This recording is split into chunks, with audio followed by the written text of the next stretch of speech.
Bruno Ganz. Dans ce petit film, j'ai décidé de parler de tes mains.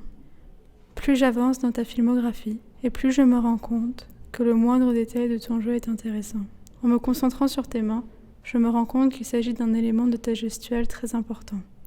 Lorsque tu joues un tueur peu sûr de lui, par exemple, ton personnage, toujours sur ses gardes, ne cesse d'avoir les mains occupées.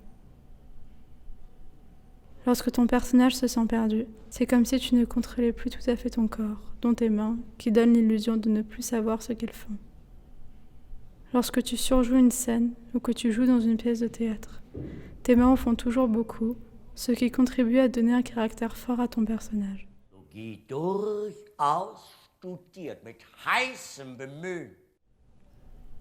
Tu joues aussi ces personnages charismatiques, les mains dans les poches ou autour du cou d'une jolie fille.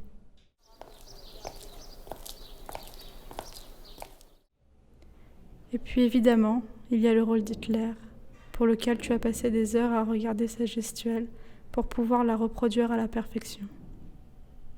Et puis, quand tu joues ces personnages plus calmes, très sages, tes mains prennent la pose, deviennent délicates. Parfois, tes mains vont même jusqu'à danser.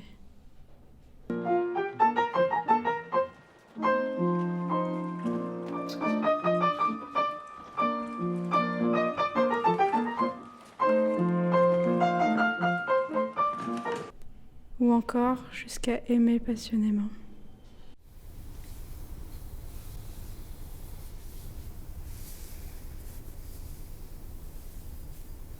En observant ton jeu d'acteur encore un peu plus, je me rends alors compte qu'il me paraît très spontané par moments. J'ai comme l'impression de pouvoir te reconnaître toi, Bruno Ganz, dans tous les personnages que tu incarnes.